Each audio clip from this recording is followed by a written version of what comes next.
परमेश्वर रामतायडे हा जालना जिल्ह्यातल्या सोमठाणा गावात राहत होता. त्याचं वय साधारण 30 वर्ष होतं.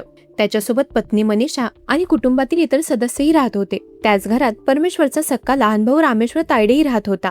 बाहेरून पाहिलं तर ही नाती अगदी नेहमीसारखी होती. एक भाऊ दुसऱ्या भावाला जवळचा असतो, वहिनीला घरातील व्यक्ती म्हणून मान दिला जातो आणि कुटुंबातील प्रत्येकजण एकमेकांच्या सुखदुःखात सहभागी होतो. अशात परमेश्वर आणि मनीषाचा संसार सुरू होता.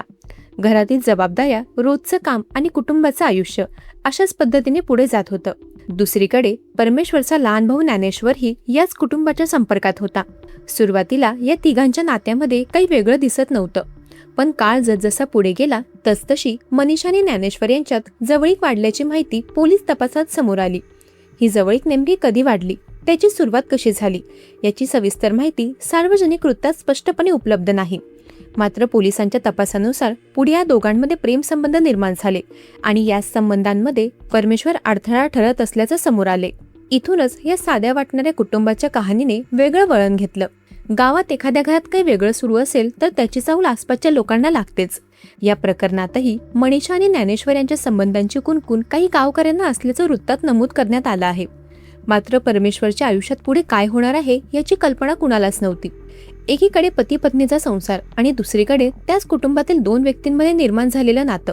या सगळ्यामध्ये परमेश्वर कुठे उभा होता हा सर्वात मोठा प्रश्न होता. पोलीस तपासानुसार परमेश्वरला या संबंधांचा विरोध होता आणि त्यामुळे परिस्थिती अधिक गंभीर होत गेली. पण त्या काळात गावातल्या कुणालाही कल्पना नव्हती की हा वाद इतक्या टोकाला जाणार आहे. मग आला तो दिवस 15 ऑक्टोबर 2025. रात्रीची वेळ होती. घरातील आणि परिसरातील हालचाली हळूहळू शांत होत होत्या. बाहेर अंधार पसरला होता आणि याच रात्री परमेश्वरच्या आयुष्यातील शेवटचे क्षण सुरू झाले. उपलब्ध पोलीस तपासांच्या माहितीनुसार मध्यरात्रीच्या सुमारास परमेश्वरवर हल्ला करण्यात आला. सुरुवातीला नेमकं काय घडलं याचा अंदाज कोणालाच नव्हता, पण पुढच्या तपासात पोलिसांसमोर हळूहळू त्या रात्रीची कहाणी उलगडत गेली. परमेश्वरवर या रात्री हल्ला करण्यात आल्याचं पोलिसांनी सांगितलंय. मात्र या सगळ्यांचा शेवट एका गोष्टीत झाला, परमेश्वरचा मृत्यू झाला. परमेश्वरचा मृत्यू झाल्यानंतर ही कहाणी संपली नव्हती.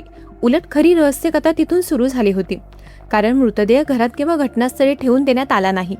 तपासात समोर आलेल्या माहितीनुसार मृतदेह प्लास्टिकच्या पोत्यात भरण्यात आला. पोत्याचे तोंड बांधण्यात आलं आणि त्यात दगड ठेवण्यात आले. त्यानंतर मृतदेह निकळस शिवारातील वाला सोमठाणा तलावाच्या दिशेने नेण्यात आला. रात्रीच्या अंधारात हा सगळा प्रकार घडत असताना बाहेरच्या जगाला काहीच माहिती नव्हती. काही वेळातच एक व्यक्ती कायमची गायब झाली होती. तलावात मृतदेह फेकल्यानंतर आरोपींना कदाचित हा प्रकार कायमचा लपून राहील असं वाटलं असावं. पण गुन्हेगारी तपासात एक गोष्ट कायम दिसते, पुरावा कितीही लपवला तरी एखादी छोटीशी चूक संपूर्ण सत्य बाहेर आणू शकते. या प्रकरणातही तसंच काहीसं घडलं. परमेश्वर अचानक बेपत्ता झाल्याची चर्चा सुरू झाली. त्याच्या कुटुंबियांमध्ये आणि गावात प्रश्न उपस्थित होऊ लागले. परमेश्वर कुठे गेला, तो अचानक गायब का झाला, त्याच्याशी शेवटचा संपर्क कोणाचा झाला होता, असे अनेक प्रश्न समोर येऊ लागले. विशेष म्हणजे परमेश्वरच्या बेपत्ता होण्याची तक्रार त्याची पत्नी मनीषानेच केली होती. त्यामुळे सुरुवातीला प्रकरण बेपत्ता व्यक्तीच्या तपासासारखं पुढे जात होतं.